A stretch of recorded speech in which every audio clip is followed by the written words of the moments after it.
네, 안녕하십니까. 이중외과 이동입니다. 제가 오늘 말씀드릴 내용은 심장 판막 질환이라고 했지만 그렇게 하면 너무 많은 질환이 있고 심장 판막 기본적으로 4개가 있고 새는 거, 좁아진 거, 또 치면 질환 자체만 8가지인데 사실 그걸 다 할 수는 없고요. 그래도 선생님들이 제가 조업을 할 때 가장 많이 보는 게 MR하고 AR이 좀 많이 보는 것 같아요. 많이 보는데 사실은 제가 교수님들하고 한번 얘기해 보면 마일드인데 자꾸 환자를 보내서 환자도 당황스럽고 설명 교수님도 당황스럽고 그런 일이 좀 많으니까 사실 그런 것들을 조금 잘 봐서 하면 괜찮지 않을까. 팔로우도 시킬 수 있고 어떻게 병원에도 좀 도움이 되는 그런 경우가 되지 않을까 생각이 들어서 일단은 마이트랄 밸브 리거시테이션에 대해서 한번 해보겠습니다. 마이트랄 밸브 스테노시스는 사실 루마틱 피버 그러니까 뭐 그런 좀 못 사는 나라에서 루마틱 피버를 하는 사람들이 좀 잘 생기고 북한이 많다고 하더라고요. 우리나라에서는 지금은 마이트랄 밸브 스테노시스 같은 것은 거의 좀 찾기도 힘들고 보기도 드문다 보시면 될 것 같아요. 그래서 마이트랄 밸브는 사실은 선생님들 학교다닐 때 기억하시는지 잘 모르겠는데 사실은 두 개의 스케일, 두 개의 밸브를 나눠져 있는데 이쪽에 안테리어 리플렉 같은 경우에서는 세미 서큘라, 반원 모양이고 포스테리어 같은 경우에서는 크레센트, 그러니까 초승달 모양이고 그렇게 얘기합니다. 4개는 크기가 4에서 5cm 제곱센치고 그 다음에 C나 트랜스루스를 겁니다.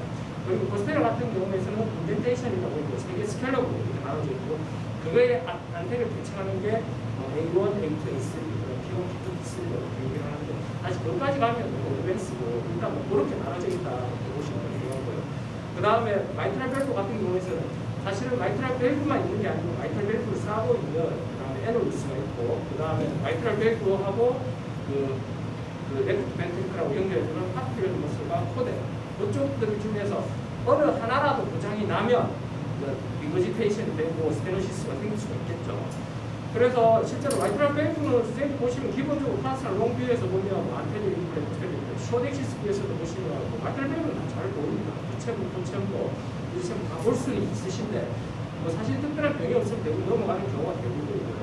그래도 조금 세그멘테이션, 로컬라이제이션 시킨다고 하면 사실은 조금은 어렵지만 LA 어펜디지를 기준으로 해서 그쪽이 A1, P1이고 그쪽을 안으로 들어가면 A2, P2, A3, P3 이렇게 갑니다.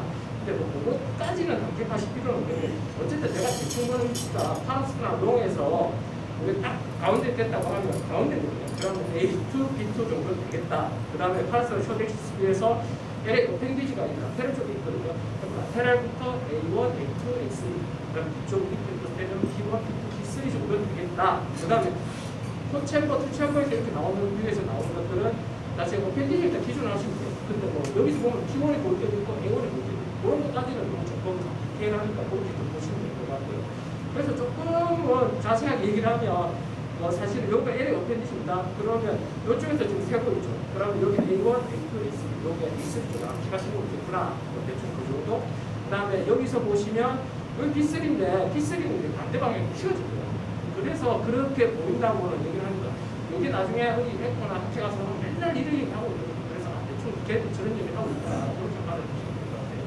그래서 이제는 그런 아까의 말씀드렸던 이런 코데라든지 파피로리스, 그 다음에 에놀루스, 마이트랄 리플렉 자체가 이제 이상이 생기면 결국 마이트랄 밸브 베지테이션 생기는데 그 원인이 뭐냐? 일단 프라이머리 MR 같은 경우 프라이머리 MR 같은 경우에서는 마이트랄 밸브 리플렉 자체가 먼저 생기는 거예요. 대부분 보면 디제네레이트 나이가 들면서 대부분 생기는 경우가 제일 많고요. 마이트랄 밸브 프로렉스를 해가지고 사실 프로렉스라는 게 이렇게 튀어나온다는 얘기죠. 그러니까 원래는 이렇게 시스톨일 때 이렇게 어느 정도 형태를 유지해야 되는데 뒤쪽에 LA 쪽 넘어간다고 이렇게 보시면 되고 이런 것들이 대부분 생기는 게 우리가 대표적으로 말하는 내과적인 질환, 혈압이 있다든지 당뇨가 있다든지 CKD가 있으면 결국에 이런 것들이 잘 생기고 그래서 선생님들 보시면 60대 이상 에코에 보시면 MR이 조금 칼라 띄우면 다 피 새는 것처럼 다 보는 거 같거든요. 근데 그걸 다 보내버리면 실제로 보내면 나는 안 쉬면 되지만 환자는 고생하고 설명하시는 교수님도 조금 당황스럽게 볼 수 있습니다. 그것도 좀 보시면 도움이 될 것 같고요. 마이트랄 밸브 프로렉스를 진단하는 거는 그림을 보여드리겠지만 파스나 롱에서 에너루스 프레임이라고 그 마이트랄 밸브를 싸고 있는 링이 있는데 그쪽에서 LA 쪽으로 2mm 이상 넘어가면 그걸 갖다가 우리 마이트랄 밸브 프로렉스로 얘기를 하고 그 다음에 프로렉스에서 조금 더 그 아까 제가 말씀드렸듯이 마이트럴 밸브가 코드에 붙어 있는데 이렇게 뒤로 넘어가 있는데 이게 코드 자체가 점점 길어지면서 나중에 힘이 없으면 끊어져요. 뒤로 확 넘어가요. 그건 프레임이라고 생각해요. 그래서 어떻게 보면 병의 일련의 과정에 있다. 그런 것들이 그렇게 보시면 될 것 같고요.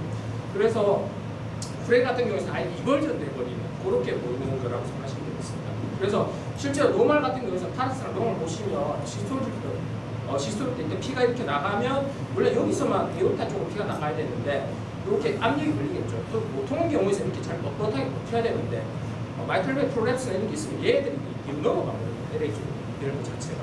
그런데 그 기준이 뭐냐니까 마이트럴 밸브의 그 아까 싸우고 있는 게 링 마이트럴 에롤로스거든요. 근데 요게 어디서 이쪽이 되겠죠. 이쪽이 위치가 되는데 그거보다 뒤로 넘어가면 이제 프롤랩스가 되고 그보다 훨씬 더 뒤로 아예 제껴져 버리는 프레임이 되고 약간 뒤로 넘어가면 벌룬이라고 해서 그렇게 표현하긴 하는데 근데 나이가 드시면서 이렇게 변화가 생긴다고 얘기합니다. 근데 문제는 뭐냐니까 이게 중요한 뷰가 뭐냐 파르스나 롱 뷰가 중요한 게 이게 사실은 마이트럴 밸브 자체가 컨케이브하고 이게 쉐드 쉐입이라고 얘기하거든요. 마란장처럼 생겼는데 어떤 뷰에서 보면 사실은 포체버 뷰에서 보시면 마이트럴 밸브는 이렇게 이쪽 뒤로 넘어가는 것처럼 보이죠. 그러면 이 프롤랩스 아닌가? 실제로 우리가 에놀루스라는 게 사실은 보이지는 않지만 여기서 LV랑 LA랑 붙어있는 이제 가상의 링이라고 생각하시면 되거든요. 이쪽에 링인데 여기서 지금 거기 뒤로 넘어가고 보시면 뒤로 넘어가는 점. 근데 그렇게 진단하시면 안 되고 이거는 포체버브에서 넘어가는 것처럼 보이거든요. 그래서 파라스랑 롱에서 그럼 에피카 3 챔버브 이런 데서 봤을 때 실제로 LA 쪽으로 마이트럴이 넘어가니까 이건 프롤랩스가 의심이 있구나 이렇게 보시면 되겠습니다. 근데 사실 그것만 보고는 좀 부족하죠.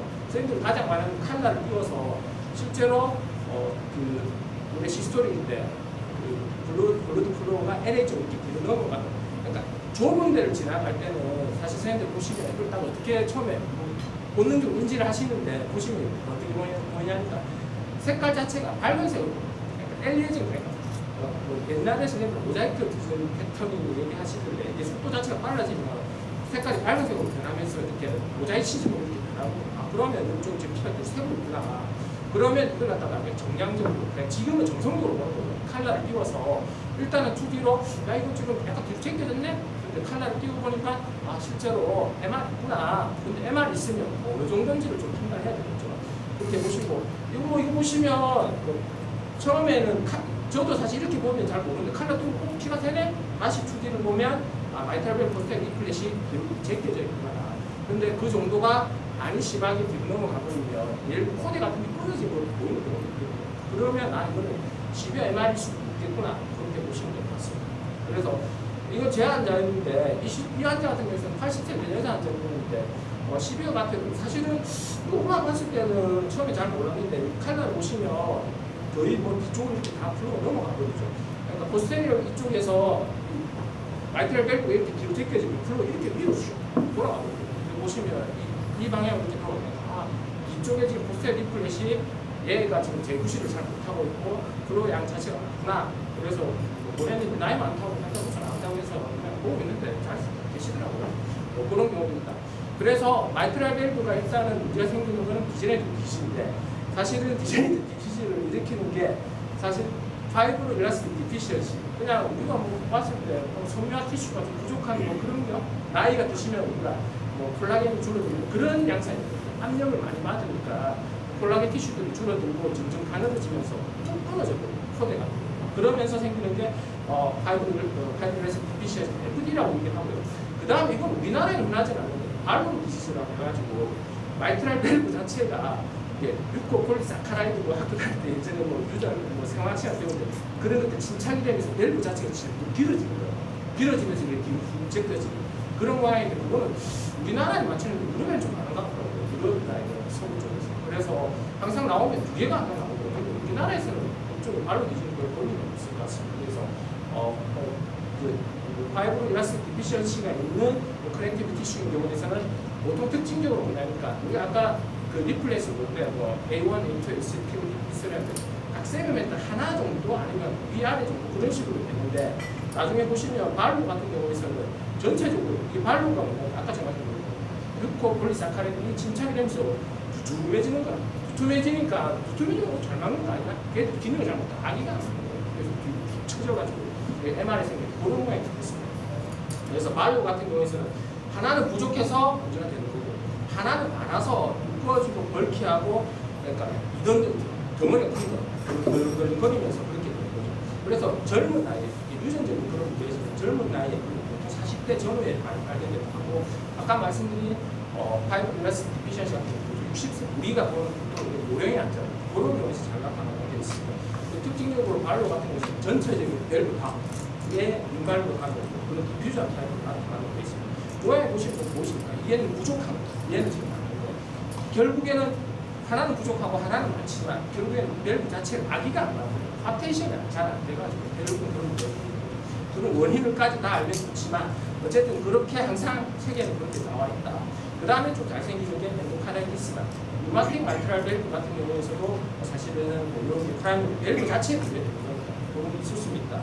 그 다음에 이게 다이어트 약이 뭐 옛날에 펜펜에서 뭐 그런 것들 좀 그런 얘기가 있었거든요. 풀몬에 아프해지는 느낌이나 그런 게 있었는데 요새는 뭐 그렇지는 않지 싶어요. 그래서 프라이머리 같은 경우는 밸브 자체에 인발부가 되니까 밸브 자체가 이렇게 아기가 안 맞으면서 점점 벌어지고 기억 제껴지면서 플로우 리버지테이션이 이렇게 되는 거죠. 그래서 걔들은 심한 경우에서는 밸브 자체를 달든지 뭐 그렇게 터졌으면 기워주든지 그렇게 좀 해야죠. 그리고 아까 제가 말씀드렸다시피 파라스나 롱에서 항상 이게 마이트랄 밸브 근육이 제껴지는 거 보면 이런 플렉스 프레임 이걸 항상 생각을 좀 하셔야죠. 세컨더리 같은 경우에는 일단 마이트랄 밸브 리플렛이 아니고 그 주위에 있는 것들 에노루스라든지 코덴, 파필로리버스 아니 심실 자체가 완전히 커져가지고 아기가 그러니까 원래는 이 정도로 돼야 되는데 심실 자체가 커져버리니까 밸브 자체가 이빨이 안 만나는 거라 그렇게 되면서 이제 MR이 생기는 건데 대표적인 건 스캔 하트 디시즈 보통 MR을 맞았다고 이제 포스테르 나타난 쪽에 아니면 크로닉 angina 같은 경우에서는 실제로 보면 잘 생긴 경우도 있습니다. 저도 예전에 이거 배웠을 때 기억나는 게 MR 하는 뒤에 MR 생긴 매우 안 좋다. 그래서 이게 악순환과 관련이 있다고 얘기가 되고 그래서 그런 것들이 좀 있다 그렇게 보시는데 보시다시피 이렇게 되면 뭡니까? 그 심근경색이나 그 하트 페일러 되면 어떻게 됩니까? 심장 자체가 커져 늘어나고 그 테더링 얘기 자꾸 나옵니다. 테더링이 뭐냐면 우리가 핸드폰에서 테더링 하면 땡긴다니 땡겨가지고 우리 중 늘어나고 그러니까 밸브 자체가 받쳐야 되는 거예요. 쭉 땡기니까 이게 시스톨 때는 입을 다물고 있어야 돼요. 멀어져서 리버지테이션, MR 제시 이렇게 생겨요. 요거는 지금 하트 페일러 심장으로 잘 안 뛰시는 거 보이시죠? 그래서 이 칼라를 띄우고 어떻습니까? MR이 이렇게 쭉쭉 빠지는 거죠, 실제로.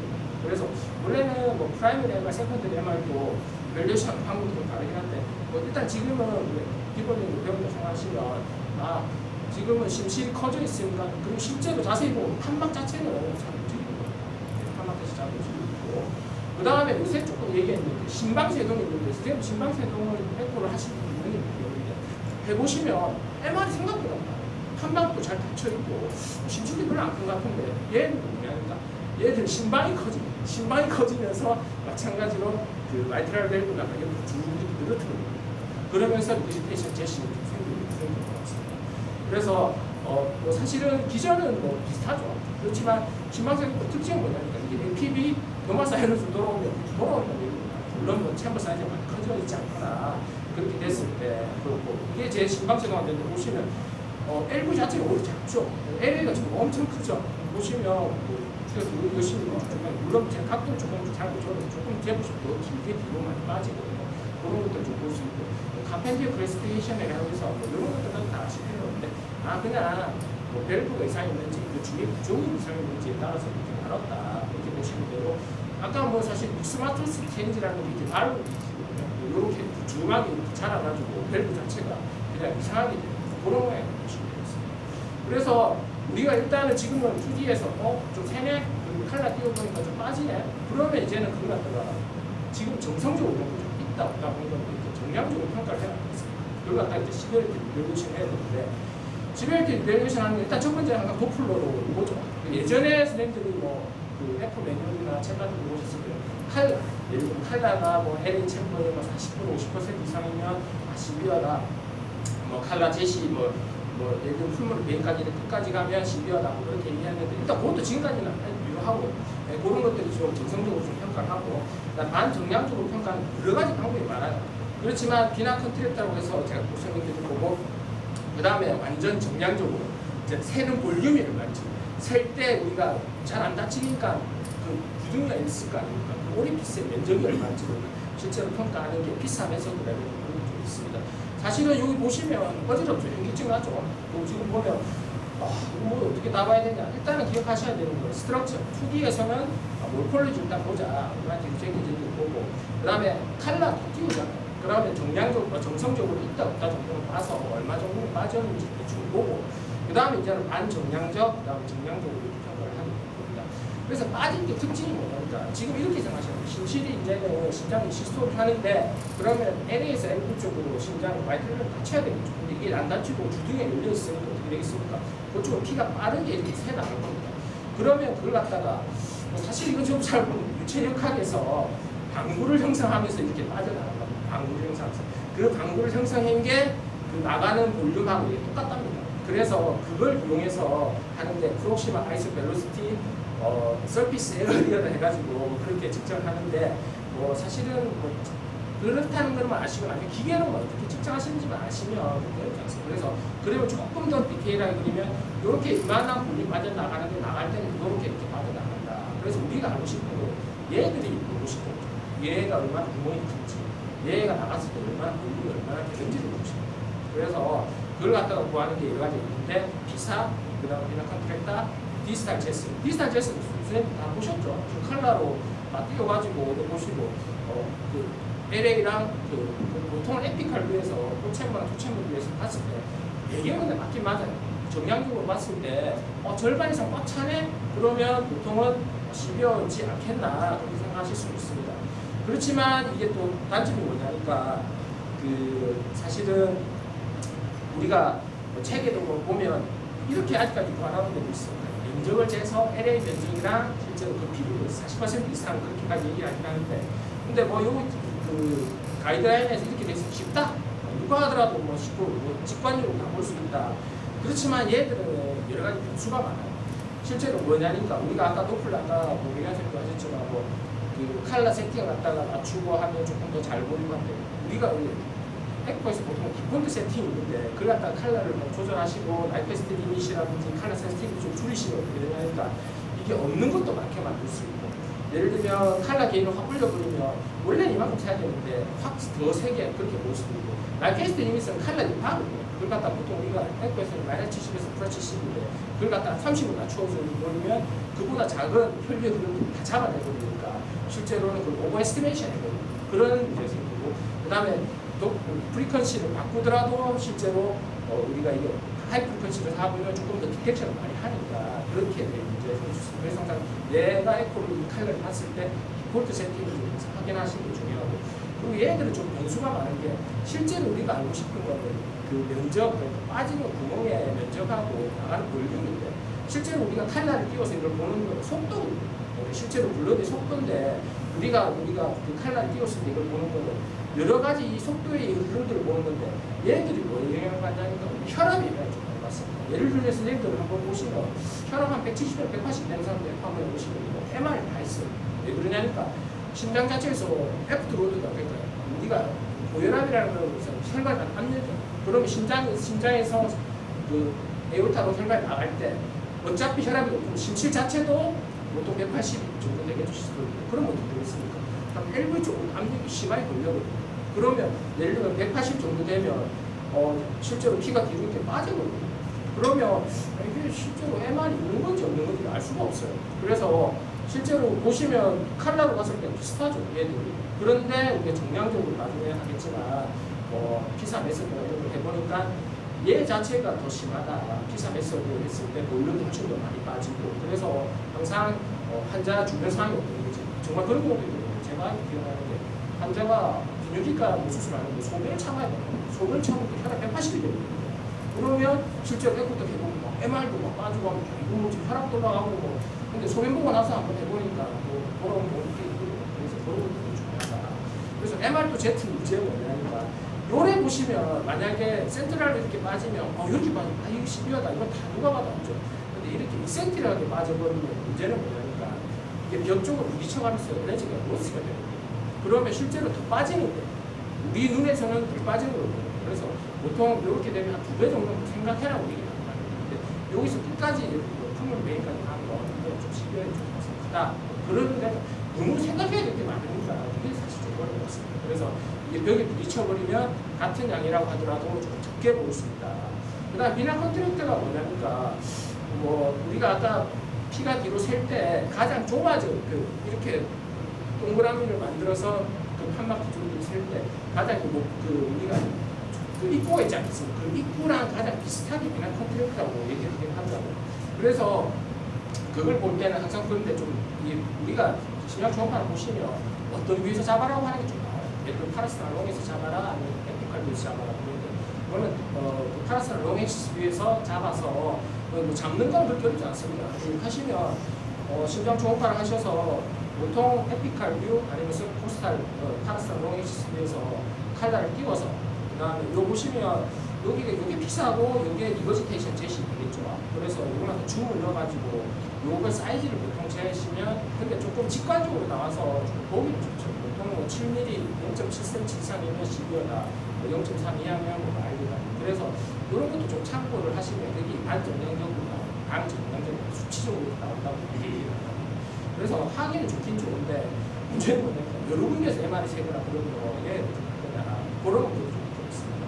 그래서 그런 것도 있고 그 다음에 항상 뭐 에코 하면 리미테이션 피사 얘기하는데 요게 사실은 조금 뭐 개념은 그냥 이렇게 생각하십시오.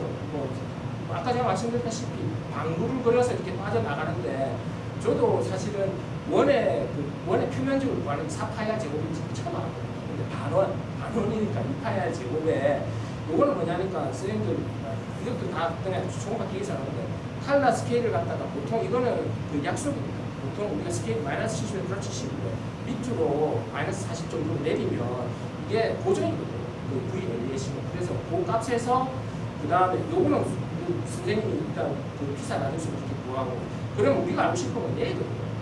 그러니까 이펙티브 리버지테이션 오리피스에 빠지는 그 오리피스의 사이즈를 보고 싶습니다. 근데 얘 속도는 또 어떻게 됩니까? MRZ의 Vmax MR이 피 세는데 우리가 그 CW나 이런 게 딱 되면 어떻게 되냐면 이런 그래프가 나오거든요. 그때 속도를 갖다 초음파에서 보여줍니다. 그러면 실제로 우리가 이펙티브 리버지테이션 오리피스가 나오고 또 오막이 다 나와요. 리버지테이션 볼리베리스 오리피스 그 다음에 뭐 프랙션 레이트 뭐 이런 전부 다 나오거든요. 그런데 문제는 뭐냐니까 사실 이 책의 그림인데 책의 그림 참 이쁘게 잘 나왔죠. 이게 어떻게 어디를 끄야 되느냐 이렇게 보시면 돼요. 여기서 심장에서 지금 MR이 생기려고 하면 LA에서 LV에서 LA로 피가 넘어가야 되겠죠. 그러면 원래 초음파 신호를 봤을 때는 이렇게 파란색으로 나와야 되는데 좁아진 데를 지나가면 어떻게 되겠습니까? 속도가 빨라지죠. 파란색에서 빨간색으로 변할 때 그 위치에서 이렇게 선을 끊어서 보통을 해라고 하는데 사실 저도 해보면 이거 저도 뭐 MR 뭐 모드레이트 정도 돼서 피사 한번 한다고 보면 트레이싱해서 이거 지금 줌도 조져보고 어디를 꺼야 되지 하면서 좀 고민스러운 게 굉장히 있습니다. 그리고 CW 돼서 리버지테이션 Z에 MR 리버지테이션 Z를 측정을 해서 하는데 사실은 뭐 이게 그래도 희망적인 얘기를 하니까 소노그래퍼 엑스퍼타이즈된 소노그래퍼가 해도 40%가 틀린대요. 그래서 너무 부담 갖지 말고 한 번씩 꼭 해보시면 도움이 될 것 같습니다. 그래서 이런 방법이 있겠구나, 이렇게 측정할 수 있겠구나. 근데 사실은 이렇게 재보면 이걸로 보면 우리가 수술을 한단 말이야. 실제로 이렇게 인터옵적으로 베리에이션이 심한 걸 가지고 주변 상황을 따지게 되는 거죠. 예를 들면 리버지테이션 Z 그 혈류 아니 속도 덴시티가 얼마나 되냐. 아까 이게 피가 뒤로 세면 CW 되면 그 CW에서 RBCT 막 이게 덴시티가 있는데 걔들이 이렇게 나오면 이건 지금 많이 빠지는 거야. 볼륨이 많겠구나. 그런 걸 추정을 하게 되는 거죠. 그런 것들을 보고 그 다음에 전에 제가 설명했다시피 발수 디스펑션 할 때 E 같은 속도 같은 경우에서 보통 1.2 이상인 경우에서는 보통 이거는 12월 수도 있고 왜냐니까 생계 다시 들어가니까 보름 자체가 많아지게 되는 거죠. 그래서 우리 선생님 보셨을 때 발수 디스펑션 할 때 그레이드 1이면 A가 더 크잖아. 그러면 얘는 절대 12월 안 돼요. 그런 것들을 좀 참고하시면 이게 좀 도움이 되고 그 다음에 요새는 또 볼륨 얘기도 좀 많이 하고 그러니까 뭐 딱히 제대로 된 놈이 하나가 없으니까 뭐 자꾸 이것도 해보고 저것도 해보자고 얘기하는데 볼륨도 한번 측정해보자. 예를 들면 무슨 얘기할까 LA에서 F로 갈 때 요거를 갖다가 사이즈 측정해서 요게 CW 돼서 뭐 볼륨을 가는 공식, 그 다음에 에어타 나갈 때 볼륨을 가는 공식. 실제로 빠지는 볼륨이 있을 거라는 게 애만 하는 거죠. 원래는 들어오는 볼륨 나가는 게 똑같아야 되는데 LA에서 LV, LV에서 LV 나오는 게 똑같아야 되는데 이 두 개 차이가 디베이테이션 제도 볼륨이 있지 않겠나 그런 생각이 그러니까 그만큼 좀 어렵다는 얘기 같아요. 그래서 이런 것들이 있다는 거는 좀 참고를 하시고 그래서 시비어 같은 경우에서 선생님 보셨을 때 완전 벨브 확 다 잡아졌다고 하면 아 이거 시비어 좋겠구나. 그래도 조금 재보라고 하고 싶은 거는 비라 컨트레이터 정도는 조금 재보시고 피자 같은 경우에는 아까 그런 거 다 아니라고 하더라도 사실 사이즈 정도만 1cm 정도 방구가 되면 보통 시비어라고 얘기를 하더라고요. 그 다음에 제일 중요한 게 주변 상황 심장 자체가 커져 있다든지 LA 챔버가 커져 있다든지 이런 것들을 보면 아 시비어라서 이건 한 번 정도 해야 되지 않겠나.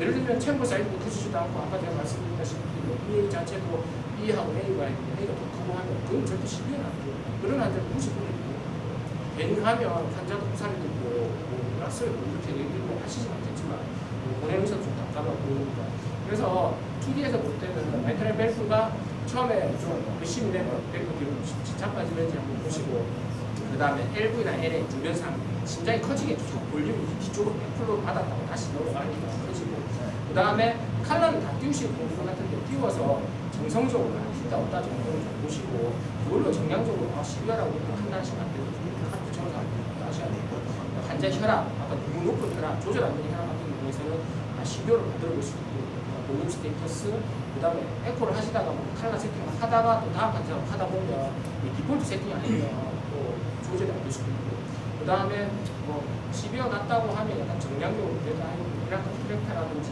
피사 정도를 한번 재보려고 하면 도움이 되지 않겠나. 그리고 항상 기억하셔야 되는 건 골드 스탠다드는 없다. 그래서 여러 가지 저도 사진 보고 아닌 경우도 많습니다. 실제 선생님들 보내가지고 80%다 아니라고 얘기하시고 그래서 자신 있게 공부하시면 될 것 같습니다. 네, 감사합니다. 예, 이호명 원장님 수고 많으셨습니다. 혹시 질문 있으시면 부탁드립니다. 그럼 질문 없으시면 마지막으로 바른송내과 이승현 원장님께서 증례 발표 있겠습니다.